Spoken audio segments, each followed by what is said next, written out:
You know what's holding you back? It's not the world. It's not your circumstances. It's you, the weaker version of you that keeps whispering lies in your ear. The version that says, I'm tired. It's too hard. Maybe tomorrow. That version is comfortable, predictable, and safe. But it's also the reason you're still standing in the same place. Every one of us carries two selves, one built on fear and one built on fire. And until you have the courage to confront that weak version, to challenge it, starve it, and ultimately kill it, you will never meet the person you're truly capable of becoming. The weak version of you isn't truly you. It's who you settled for when life pushed back. It's the version you created to survive, not to succeed. You weren't born fragile, hesitant, or uncertain. You were born with raw instinct, with drive, with something powerful burning inside you. But somewhere along the way, you started listening to fear instead of courage. You started choosing what was easy over what was right. And without realizing it, you built a softer, quieter version of yourself that blends in instead of standing out. That weak version shows up every time you tell yourself you're not ready. It's the voice that says, "What if I fail?" Or, "What if they don't like me?" It convinces you to wait until you feel confident, until you have more time, until everything is perfect. But that moment never comes. Because the weak version doesn't want you to grow, it wants you to stay comfortable, invisible, and small. And the longer you let it control your choices, the further you drift from the person you were meant to be. You have to understand that strength isn't something you find. It's something you build. Every time you push through fear, every time you do the thing you don't feel like doing, every time you choose discomfort over ease, you are rebuilding yourself. You are replacing the weak version with a stronger one. The process is not glamorous. It's not inspiring when you're in it. It's early mornings, hard truths, and long stretches where no one claps for you. But that's where transformation lives. The weak version will always try to talk you out of growth. It'll say you deserve a break when you've barely started. It'll tell you it's not the right time, not the right place, not the right opportunity. And if you're not careful, you'll believe it. You'll decorate your cage and call it comfort. You'll label your fear as realism and your hesitation as patience. But deep down, you'll know it's all an excuse, a way to protect yourself from failure. The truth is, you can't protect yourself from failure and grow at the same time. So you have to make a decision.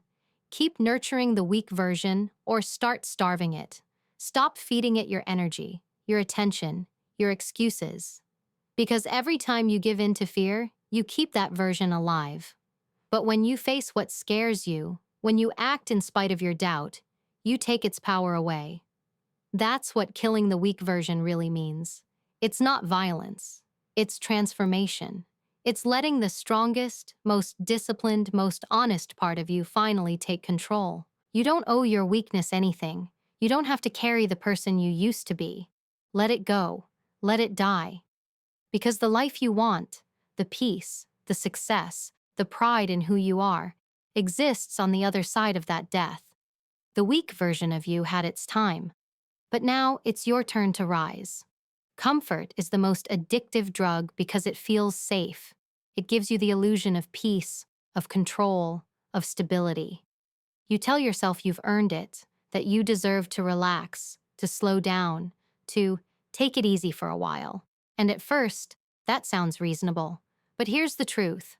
Comfort is quiet poison. It doesn't destroy you overnight. It slowly dulls your edge, your hunger, your fire. One day you wake up and realize that the version of you who used to fight, who used to dream, who used to chase, is gone. Replaced by someone who just exists. Someone who survives instead of lives. Comfort whispers that you're doing fine, even when you're stuck. It makes you believe that stability is the goal, that peace means progress. But comfort doesn't care about your potential. It just wants you still. It wants you predictable. It wants you average. And the longer you stay there, the harder it becomes to leave. Because the mind gets used to soft routines, easy conversations, and the absence of struggle. But nothing extraordinary ever comes from ease. Everything great you've ever admired in others was built in discomfort, in uncertainty, effort, and risk. Growth demands friction. It demands that you walk into places that make you question yourself. It demands that you be willing to fail publicly, to start from nothing, to learn again and again until you get it right. Comfort will never allow that because it thrives on familiarity. It wants you to repeat what you already know, to stay around people who never challenge you, to do what's safe even when your soul is screaming for more. And if you listen to that comfort long enough, you'll mistake numbness for peace. You'll call your own stagnation contentment. You have to train yourself to see comfort for what it is, a trap dressed as rest. Rest is temporary, comfort is permanent. Rest rebuilds you, comfort robs you. There's a difference between taking a breath and quitting the climb. Don't confuse the two. Every time you choose comfort over challenge, you're teaching yourself to settle. You're telling your potential that it doesn't matter. You're letting the weak version of you win another round. So start noticing when you reach for comfort. The extra hour in bed, the easy excuse, the same old routine. Ask yourself who's making that choice, the strong version or the weak one. Because comfort feeds weakness, and challenge feeds strength. Every time you do what's hard, every time you take the uncomfortable path, you're building a version of yourself that can't be broken. Comfort will always call your name, but you don't have to answer. You can look it in the eye and say, "Not today," because your dreams don't live where it's safe. They live where it's uncertain, where it's hard, where you're forced to grow. So the next time you feel comfortable, take it as a warning, not a reward. That feeling means it's time to move again. Discipline isn't punishment, it's protection. It's the invisible armor you wear when life starts throwing punches. Most people misunderstand discipline. They see it as restriction, as something that takes away freedom. But in truth, it's the only thing that ever gives you freedom. When you're disciplined, you're no longer at the mercy of your emotions. You're not ruled by laziness, distraction, or fear. You become the one in control. And that's where real power begins. The weak version of you avoids discipline because it feels hard, repetitive, and demanding. It wants instant gratification, not long-term fulfillment. It wants results without routine. But the strong version of you knows that freedom without structure becomes chaos. Discipline creates order in your mind. It builds trust within yourself, the kind of trust that says, no matter what happens, I'll show up. Because the truth is, motivation comes and goes. Discipline is what remains when motivation disappears. When you build discipline, you build self-respect. You stop making promises you can't keep. You stop saying, "I'll start tomorrow." You stop giving your word to things you don't follow through on. Discipline doesn't just shape your habits, it shapes your character. It teaches you how to lead yourself before you try to lead anyone else. It's not about perfection, it's about consistency. Showing up even when it's inconvenient. Doing the work even when no one's watching. That's what separates the people who talk about success from the ones who actually live it. There will be days when discipline feels like a burden, when every part of you wants to take a break, skip the effort, or just give in. Those are the moments that matter most. Because every time you push through that resistance, you're reinforcing the mindset of a winner. You're training your brain to understand that temporary pain is worth long-term pride. Discipline protects you from regret. It keeps you from waking up one day wondering what you could have been if you had only stayed consistent. You'll never regret being disciplined, but you'll always regret being lazy. You'll never look back and wish you'd slept in more, procrastinated more, or given up faster. The strong version of you, the one you're trying to build, doesn't crave comfort. It craves control. And discipline gives you that control. It turns chaos into clarity, fear into focus, and weakness into willpower. The world doesn't reward the most talented or the most intelligent. It rewards the most disciplined. The ones who show up no matter how they feel. The ones who stay ready when everyone else is resting. That's what discipline protects. Your future, your potential, your peace. So stop treating it like punishment. Discipline isn't the enemy. It's the weapon that keeps you from becoming your weakest self. And the day you embrace it, you stop surviving and start winning. Stop negotiating with your excuses. Every time you do, you lose a piece of yourself, a piece of your power, your potential, your purpose. Excuses are seductive. They sound reasonable, even logical. They tell you it's okay to skip today because you're tired, because you've had a long week, because you'll do it tomorrow. They wrap themselves in comfort and justification, and you start believing them. But every time you give in, you strengthen the weaker part of you, the part that's always ready to quit when things get uncomfortable. The mind is clever. It doesn't always say, I can't. Sometimes it says, I'll start later, or I just need a break, or this isn't the right time. And because it sounds calm and convincing, you fall for it. You don't even realize you're negotiating your own downfall. The truth is, every excuse you accept becomes a limitation you build. One excuse turns into two, then 10, and before long, you've trained yourself to surrender. You've turned avoidance into a habit. You've made quitting an option. The strongest people in the world aren't the ones who never feel like quitting. They're the ones who refuse to let that feeling win. They don't negotiate with weakness. They don't debate with doubt. They decide once, I'm doing this, and that decision becomes law. You can't keep redeciding your goals every time it's hard. You can't keep asking yourself if it's worth it every time you get tired. That's how you lose momentum. That's how you lose belief. You have to recognize that excuses don't sound like failure. They sound like comfort. That's what makes them dangerous. They give you relief in the moment, but regret in the long run. They make you feel better now, only to make you hate yourself later. And if you've ever broken a promise to yourself, you know that pain. The disappointment of knowing you could have done more but didn't. The guilt that eats at you when you realize you chose easy over effort. That's the price of negotiating with excuses. The only way to stop is to stop entertaining the conversation. Don't argue with the part of you that wants to quit. Silence it. Don't rationalize why you can't. Remind yourself why you must. The moment you stop giving your excuses attention, they lose their influence. Strength isn't about being perfect. It's about being non-negotiable with your standards. When you say you'll do something, do it. When you set a goal, chase it until it's done. No debates, no delays, no excuses. Because the truth is, you can't build strength while protecting your weakness. You can't grow if you keep defending the very habits that keep you small. Excuses are the language of the weak version of you, the one that's afraid of effort and allergic to accountability. Stop speaking that language. Start moving, even when it's uncomfortable, even when it's inconvenient.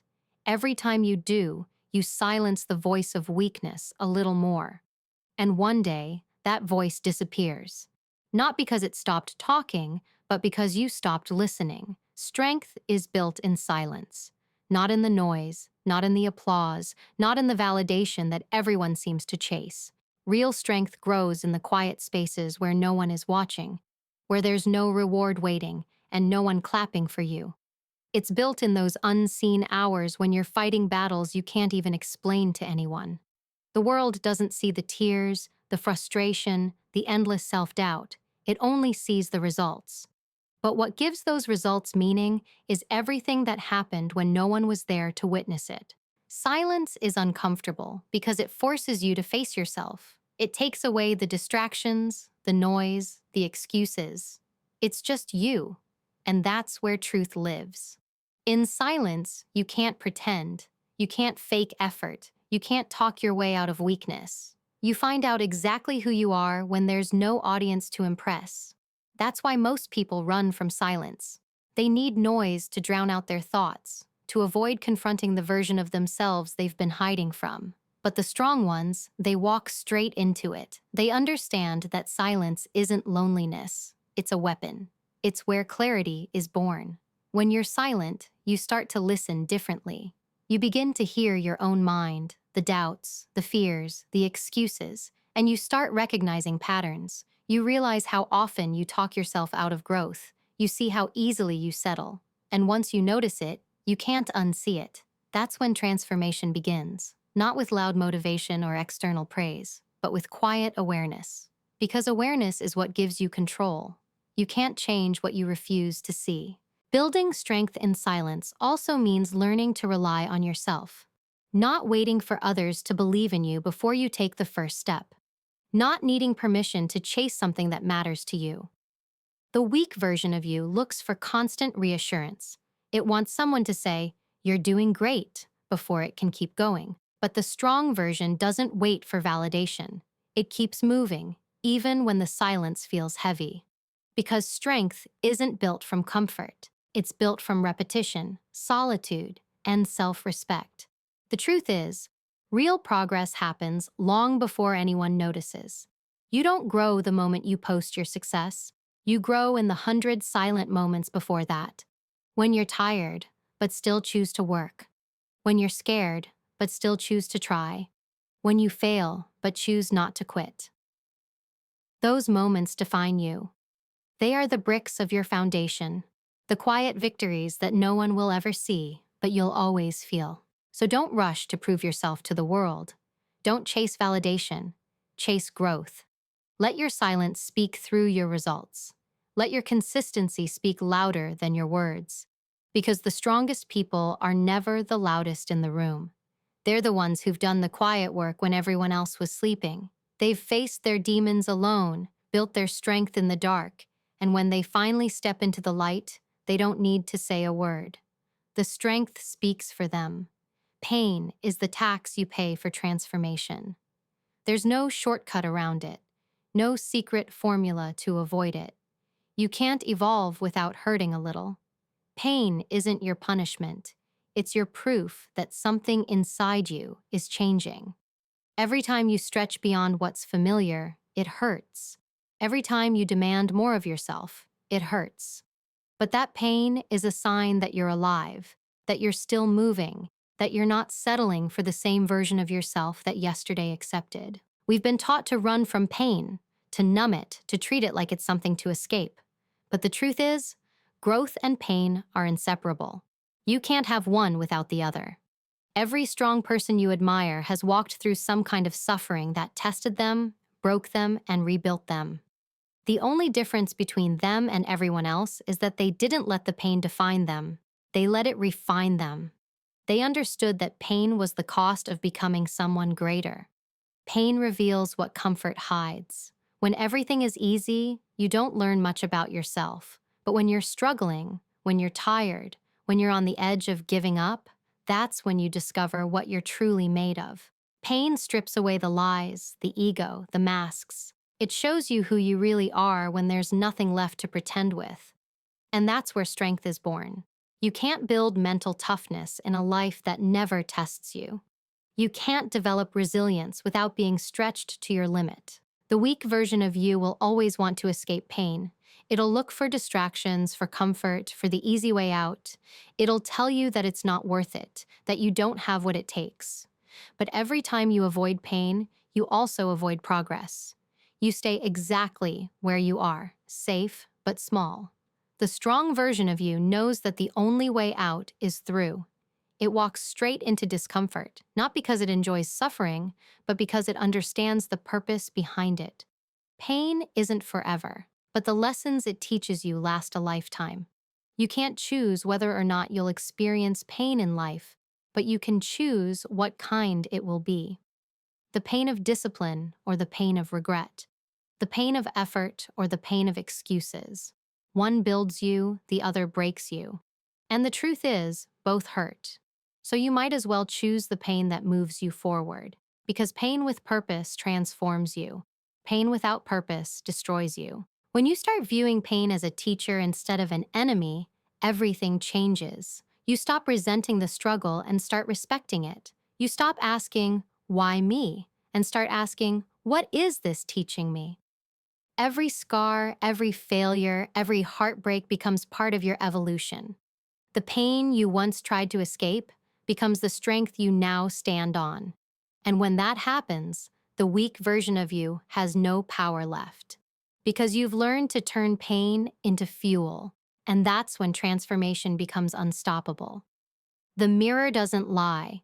You can hide from the world, you can convince others you're doing fine, but you can't fool yourself when you're standing there looking into your own eyes.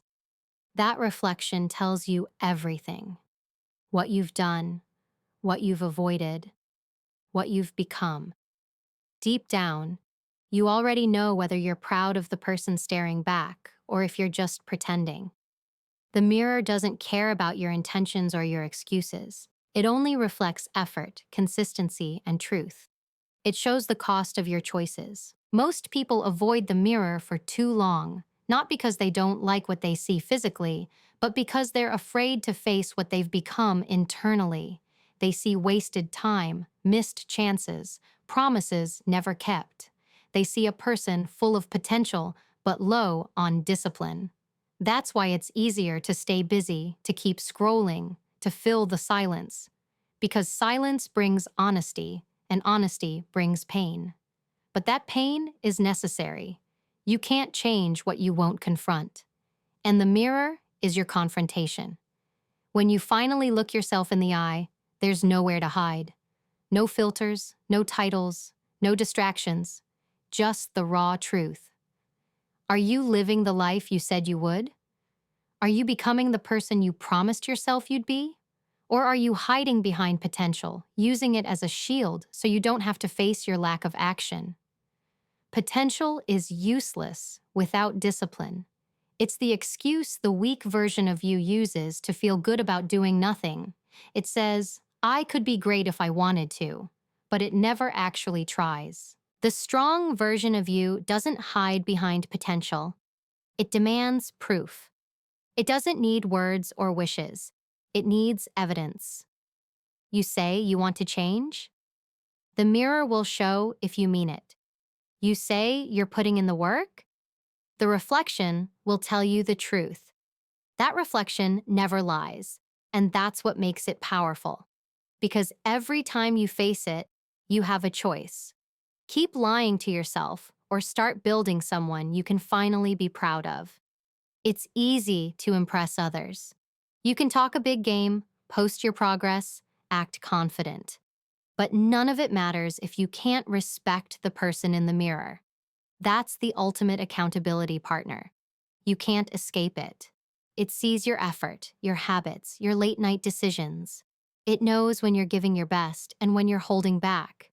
You can trick everyone else, but not that reflection. And the moment you start being honest with it, you'll start to change. Because self-respect begins with truth. You can't love yourself if you're constantly lying to yourself. Look at that reflection and ask, is this the strongest version of me? Or am I just surviving? If the answer hurts, that's good. It means the truth hit something real. Let that pain push you, not shame you. The mirror doesn't show perfection, it shows possibility. Every day you face it, you have another chance to change the story it tells. One honest look can be the beginning of becoming someone you actually recognize, someone you finally respect. The world respects results, not excuses. You can have every reason in the world for why something didn't work, and people might nod, they might even sympathize, but they won't remember your reasons. They'll only remember whether you made it happen or not. Because at the end of the day, results speak louder than explanations. They are the proof of your effort, your consistency, your strength. Excuses might sound smart, but they never change your reality. Results do. You can tell the world how hard it's been, how many times you tried, how unfair things were. But life doesn't keep score of effort without outcome. The truth is simple. You either found a way or you didn't. It's harsh, but it's honest. Nobody cares that you were tired, that it rained, that people doubted you. The world only sees the outcome. That's not cruelty. That's the law of reality. Life doesn't reward intention. It rewards execution. And when you understand that, you stop wasting energy defending your failures and start focusing on creating wins. Excuses are comforting because they protect your ego. They make failure feel softer. When you tell yourself, I couldn't because, you shift the blame away from yourself. But while excuses protect your pride for a moment, they destroy your progress forever. The weak version of you will always have a reason ready. Too early, too late, too hard, too risky. The strong version doesn't explain, it adapts. It doesn't complain, it adjusts, because it knows that no one is coming to save it and no one owes it understanding. The only language people respect is results. Think about it. Every person you look up to, every name that inspires you, you don't remember their excuses. You remember what they achieved despite everything that tried to stop them.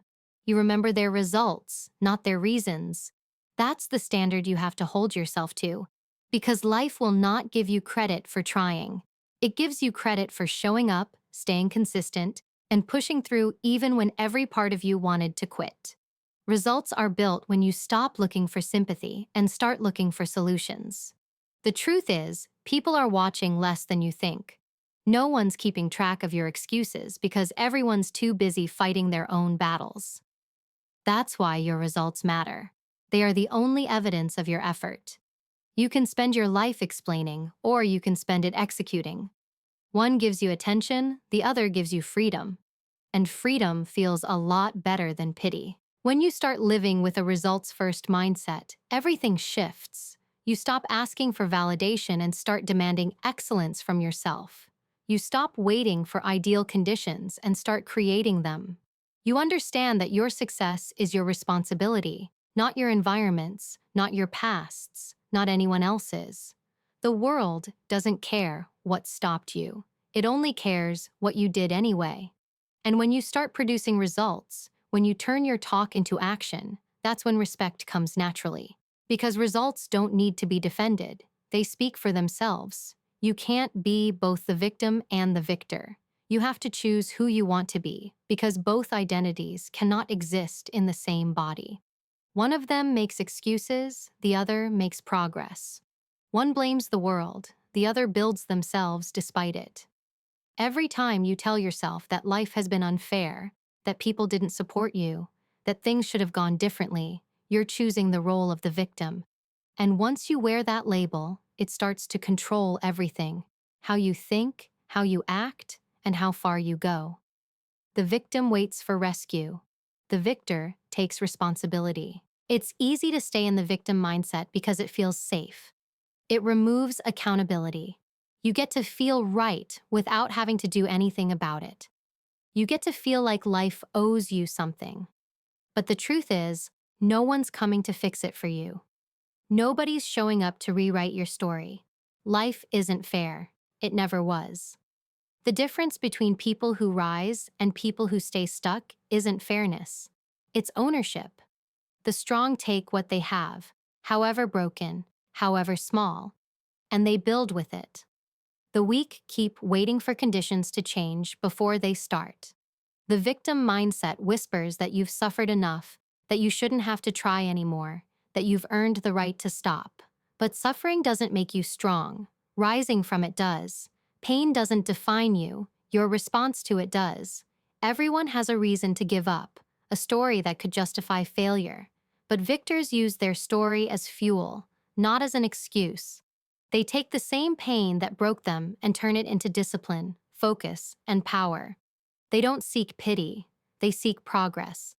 Being a victor doesn't mean pretending you're never hurt. It means you don't stay there. It means you take the hit, you feel it, but you keep walking. You refuse to let the past dictate your future. You refuse to let people who wronged you have the final say in your story.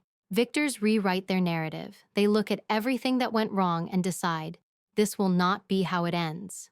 That decision, that refusal to surrender, is what separates strength from weakness. The world will gladly hand you reasons to play the victim.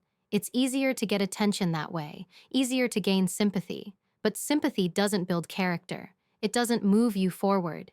You can't heal by clinging to your wounds. You can't grow while defending your pain. The moment you stop identifying as a victim, everything starts to shift. You start asking different questions, not why me, but what now? You stop waiting for life to get easier and start getting stronger instead. You only get to pick one, the victim or the victor. One will keep you safe but small. The other will demand more of you than you ever thought you could give, but it will also give you everything you've been looking for: pride, peace, and purpose. The moment you stop blaming and start building, the weak version of you begins to die. And from its ashes, the victor rises, not because life got easier, but because you finally decided to stop being the victim of your own story. Every morning when you wake up, the weak version of you wakes up too. It's right there, waiting, whispering the same familiar lies. It tells you to hit snooze, to rest a little longer, to take it easy today. It says you deserve a break, that you've already done enough, that no one will notice if you don't try as hard. That voice sounds calm, even caring, but it's not your friend. It's the same voice that has kept you average, kept you afraid, kept you from becoming the person you were meant to be. It's not a one-time enemy you defeat. It's a battle you fight daily. And your first fight of the day is always with yourself. That weak version will always be there because it knows your patterns. It knows your insecurities, your fears, your comfort zones. It doesn't need to convince you with big arguments. All it needs is hesitation. It waits for that one moment when you doubt yourself, and that's when it wins. That's why every morning matters. How you start your day is a declaration of which version of you will lead, the strong one or the weak one. And if you don't make that decision consciously, the weak version will make it for you. You kill the weak version not with anger, but with action. You silence it by doing what it says you can't. When it says you're tired, you move. When it says it's too hard, you push. When it says no one cares, you remind yourself that you care. Every time you act against that voice, you starve it, you weaken its hold, and slowly, the strong version of you starts to take control. The version that's disciplined, focused, and driven by purpose, not comfort. That's how transformation happens, not in grand gestures, but in small, consistent moments of defiance against weakness. The weak version doesn't disappear forever. It's a part of you, but you don't have to let it lead. You have to keep it in check every day, every choice. It's a lifelong discipline. Some mornings, the voice will be louder than usual. It'll sound convincing, logical even. It'll use your emotions against you, reminding you of your failures, your exhaustion, your fears. But that's when you remind yourself why you started. You remember the promise you made to yourself, to never go back to the version of you that settled for less. Every morning is a test. The moment you open your eyes, you decide who you'll be today. You can let the weak version take over, the one that's reactive, distracted, and full of excuses. Or you can rise as the strong one, the version that gets up no matter how it feels. The choice looks small, but it builds your entire life. You can't control every outcome, but you can control who you bring into the fight each day. The weak version will always whisper, "Your job is simple. Never listen. Move anyway. Act anyway. Win anyway." Because every time you do, that weak version loses a little more power, and the strong one grows unstoppable.